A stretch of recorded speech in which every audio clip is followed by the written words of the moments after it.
তারেক সাহেব লন্ডন থেকে বাংলাদেশকে যেভাবে পরিচালনা করেছেন, একতাবদ্ধ করেছিলেন, যেটা বললেন, তাহলে আপনি কি মনে করেন ভবিষ্যতে রাজনীতি এমনই হওয়া উচিত? বিদেশে থাকেন, না না বিদেশে থাকেন, আপনি মাঠে মাঠে বাংলাদেশের মাঠে বাংলাদেশের মাঠে পরিস্থিতিটা দেখেন। মাঠে না না থেকে বাংলাদেশের উনি তো 6 মাস পরেও তাই হি করতেছেন। হ্যাজ টু এইটাই হওয়া উচিত তো সিচুয়েশন আসলে, মাঠে না তখন গিয়ে। না না আমরা ভার্চুয়ালি দেখলাম।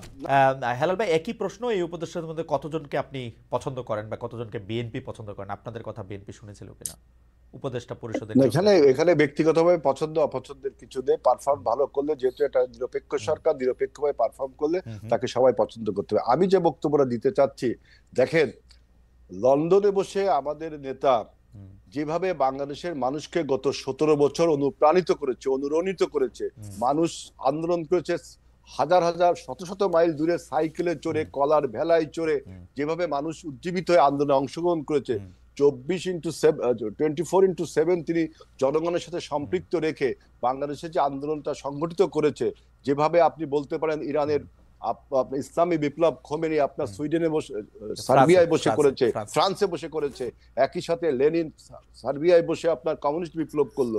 এসব এরকম উদাহরণ রয়েছে, এবং তিনি যেভাবে জনগণকে অনুপ্রাণিত করেছে এবং জনগণ কিভাবে তার ডাকে সাড়া দিয়েছে। এবং আপনি দেখেন যে ভারতের কোলে কারা বসছে, এটা একটা বড় প্রশ্ন। দেখেন, আমরা 5ই আগস্টের পরে যখন সরকার গঠন হলো, 8ই আগস্টের কিছু পরে আমি দেখলাম যে মাসুদ ভাইদের দল বলছে যে ভারতের সাথে সুসম্পর্ক করা দরকার।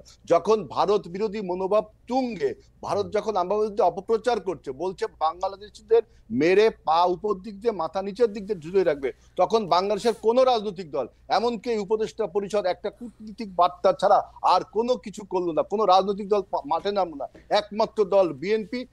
আপনার ইন্ডিয়ান এম্বাসি আমরা অবরোধ করে আমাদের প্রতিবাদ জেনেছি, আমরা সীমান্তব্যাপী লং মার্চ করে আমরা ইন্ডিয়ার বিরুদ্ধে দুটো বিষয় শুধু হেলাল ভাই দুটো বিষয় হেলাল ভাই এই যে লাইং পলিটিক্স, এই লাইং গুলো কিন্তু আমাদের অনৈক্য তৈরি করে। হেলাল ভাই, দুইটা বিষয় একটু কথা বলতে হবে। এক নাম্বার কথা হচ্ছে যে তারেক সাহেব লন্ডন থেকে বাংলাদেশকে যেভাবে পরিচালনা করেছেন, একতাবদ্ধ করেছিলেন, যেটা বললেন, তাহলে আপনি কি মনে করেন ভবিষ্যতে রাজনীতি এমনই হওয়া উচিত? বিদেশে থাকেন, বিদেশে থাকেন, মাঠে মাঠে মাঠে মাঠে মাঠে থেকে উনি তো 6 মাস পরেও তাই করতেছেন। 6 মাস পরে তাই করতেছেন, তাই না? আপনি দেখেন, হি হ্যাজ টু লিভ, না 6 মাস পরেও তো তাই করতেছেন, মানে এইটাই হওয়া উচিত তো আসলে, মাঠে না গিয়ে। আমরা ভার্চুয়ালি দেখলাম। না না, পৃথিবীর ইতিহাসে কি এগুলো নেই? আছে, মানে এইটাই থাকা উচিত কিনা আমি সেটা বলতেছি, ভবিষ্যতে তাই হওয়া উচিত কিনা? ভবিষ্যতে তাই হওয়া উচিত মাফিয়া না, যদি বাংলাদেশে মাফিয়া সরকার থাকে, তারপরে আরো 6 মাস গেছে ভাই, তারপরে আরো 6 মাস গেছে ভাই, আপনি তারপরে 6 মাস গেছে। বাংলাদেশ কি আপনি মনে করেন এখনো স্থিতিশীল রয়েছে? বাংলাদেশ কি এখনো নিরাপত্তার মধ্যে রয়েছে? শুধু স্থিতিশীল হওয়ার পরেই উনি আসবেন? না না না, বাংলাদেশে কি এখনো নিরাপত্তার মধ্যে রয়েছে? না, মানে বাংলাদেশে যদি নিরাপত্তা প্রতিষ্ঠিত হয় তাহলেই উনি শুধু আসবেন? না না, আপনি পৃথিবীর ইতিহাসে দেখেন, অ্যাঙ্গোলার স্বাধীনতা যুদ্ধে যে নেতা ছিল, সে স্বাধীনতার কতদিন পরে দেশে গেছে। আমি অ্যাঙ্গোলার কথা জানি না, আমি অ্যাঙ্গোলার কথা জানি না, এত অ্যাঙ্গোলার কথা জানি না। অ্যাঙ্গোলাটা খুঁজে বাইর করছেন, ভালো বাইর করছেন ভাই, পরে শিখাই দেন এটা অন্য সময় কমুনে। যে অ্যাঙ্গোলাটা বক্তব্য হলো যে বাংলাদেশে এখন যে সরকার, সেই সরকারের তো আপনার স্ট্রেংথ নেই যে একটা লোককে সিকিউরিটি দেওয়ার মতো। আপনার বাংলাদেশে এখনো প্রতিবেশী রাষ্ট্রের ব্রেন, না আপনি দেখেন প্রতিবেশী রাষ্ট্রের ব্রেন চাইল্ডরা বাংলাদেশে রয়ে গেছে। এমনকি প্রতিবেশী রাষ্ট্রের ব্রেন চাইল্ডরা রয়ে গেছে এখন। এবং কিভাবে বোঝা যাবে যে ব্রেন চাইল্ডরা চলে গেছে?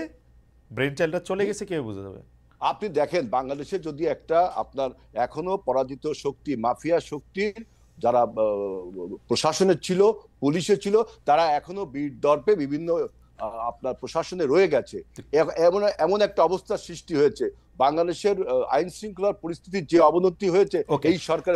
আমি আর কথা বলতে চাই না, অ্যাঙ্গোলার উদাহরণটা দেখে নিব না, এটা নিয়ে আর কথা বলতে চাই না।